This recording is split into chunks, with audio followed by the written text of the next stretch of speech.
Hello guys, আসসালামু আলাইকুম। আজকে আমি যাচ্ছি একজনকে সারপ্রাইজ দিতে।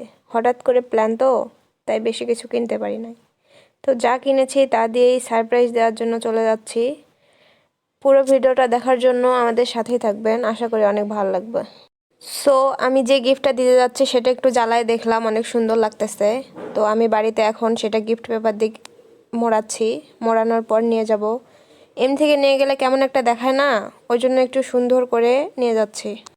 আপনাদেরকে তো বলাই হলো না আমি কাকে সারপ্রাইজ দেওয়ার জন্য এসব কিছু করতেছি। তো আমার ননদের, মানে আমার ছোট ননদের আজকে ফার্স্ট অ্যানিভার্সারি। তো তাকে দেওয়ার জন্যই এসব করতেছি আমি। মূলত আগে থেকে কোনো প্ল্যান ছিল না, যার জন্য বেশি কিছু করতে পারি নাই। হঠাৎ করে প্ল্যান চলে আসছিল মাথায়, যার জন্য ছোট কিছু আয়োজন দিয়ে তাকে খুশি করার চেষ্টা করতেছি। আশা করি তারও অনেক ভালো লাগবে। আমরা যে তার বাড়িতে যাব এ ব্যাপারে তাকে আমরা কোনো কিছুই বলি নাই, মানে আমাদের যাওয়াটাও হবে তার কাছে একটা সারপ্রাইজের মতো। সো আমাদের সব কিছু প্যাকিং করা শেষ, এখন আমরা চলে যাচ্ছি তার বাড়ির উদ্দেশ্যে। যাওয়ার সময় দেখলাম রাস্তার পাশে সরিষা ক্ষেত, সরিষার ফুল দেখে মনোমুগ্ধকর পরিবেশে মনে করলাম একটা ক্লিপ নিয়ে নেই।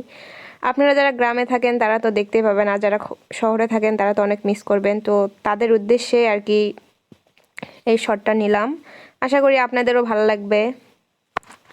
সো গাইজ, এখন আমি তার বাড়িতে ঢুকলাম। ঢোকার পরে বললাম তুমি একটু রুম থেকে বের হয়ে যাও, আমার কিছু কাজ আছে। এই বলে সে যখন বের হয়ে গেল আমি কিছু বেলুন দিয়ে রুমটাকে সাজালাম। আগে থেকে কোনো কিছু প্ল্যান ছিল না, আপনাদেরকে তো আগেই বললাম, যার জন্য ভালোভাবে সাজাতে পারি নাই। তবে হ্যাঁ, আশা করি ভালো লাগবে। এরপরে আমরা কেক কাটার জন্য প্রস্তুতি নিচ্ছিলাম। তো হঠাৎ করে কারেন্ট চলে গেছে, যার কারণে অন্ধকারে কেক কাটা লাগছে। তাদের নামের অক্ষর দিয়ে আমরা কেকটাকে লিখছিলাম মিশু, মানে মিনহাজ অ্যান্ড সুমাইয়া, তাদের নামের ফার্স্ট অক্ষর দিয়ে আমরা লেখার চেষ্টা করছিলাম। তো তারা দেখে অনেক খুশি হয়েছিল। এখন তারা কেক কাটার জন্য প্রিপারেশন নিচ্ছে। তারা বুঝতে পারতেছে না যে কোন পাশে কাটবে, মানে অনেক এক্সাইটেড। তো অবশেষে কেক কাটার জন্য প্রস্তুতি নিচ্ছিল। আমরা অনেক হাসতে হাসতে মনে করেন যে অবস্থা খারাপ। অনেকেই সেখানে ছিল। তো হঠাৎ করে পাটি স্প্রে দিয়ে তাদেরকে আরও অবাক করে দেওয়ার মনে কিছু কাণ্ড হলো।